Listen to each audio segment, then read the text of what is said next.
бізде де бар ғой, бір үйге барған уақытта бір нәрсені, бір базарлықты ұстай барасың. Сол уақытта ана қабылдаған адам, ой, неге әуре болдыңыз деп жатады. Ілтипат үшін. Ол енді оның анау сыйлығын қабылдағысы келмегендіктен емес, анаған көрсеткен ілтипат үшін неге әуре болдыңыз деп сөйтіп жатады. Бізде де бар ондай. Бұл енді біздің жаңағы терең психологиямыздағы жапондықтармен ұқсастық жақтары болса керек, менің ойымша.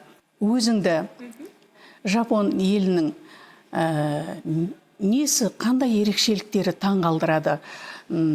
Архитектурасы ма, мәдениеті ма, өнері ма, салт дәстүрі ма, несі қатты таң қалдырады? Жапондықтардың негізі бізге көп ұқсастықтары бар. Мысалы, біздің бұрынғы ата-бабаларымыз өте білімді, өте дана, өте қажап адамдар болған ғой. Салт дәстүрді жақсы ұстанған, сондай адамдар болған.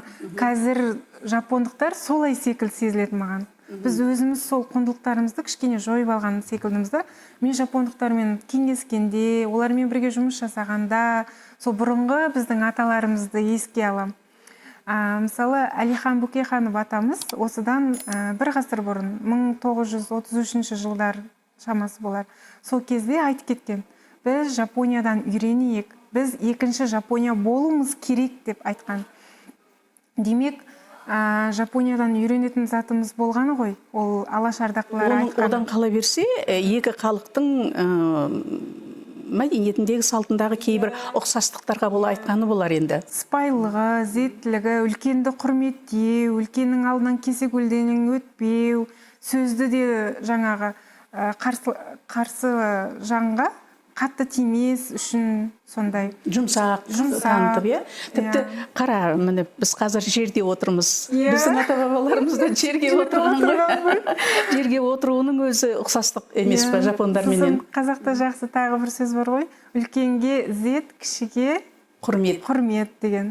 Сол секілді, сол бір андай қазақтың бір мақалдарына, мәтелдерімен жүретін секілді сезіледі жапондықтар. Сол жағы маған соған сай келеді дейсің ғой. Енді мына нәрсені білгім келеді. Бір қызығы, жапондықтар құжатқа қол қойдың орнына мөр басады екен. Әр жапондықтың өзінің, немесе Жапонияда тұрған резиденттердің өзінің мөрі бар екен. Сенің де мөрің бар ма? Менің де. Көруге бола ма? Ала келдің ба? Жоқ, менің де мөрім бар.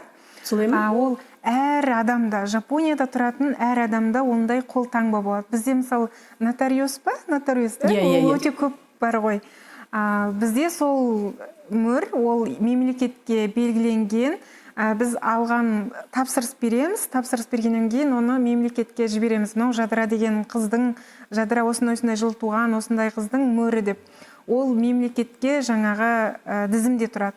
Оны әрқашан мен сізге бір нәрсе менің атынан жасап кеші десем, мен қол жазамды, соның астына сол мөрді қоям. Ол заң жүзінде шынымен де Жадыра рұқсаттап тұр деген жаңа әртүрлі рұқсаттайтын қағаз. Енді ол қолайсыз емес пе? Үнемі мөрді қасыңда көтеріп жүруге тура келеді ғой, кейде үйде ұмытып кетуің мүмкін. Ешқандай қолайсыз емес. Ол кішкентай ғана зат, өте кішкентай. Неге ала келмедің мөріңді? Келесі жолы алып келейін. Жарайды. Жарайды, келістір.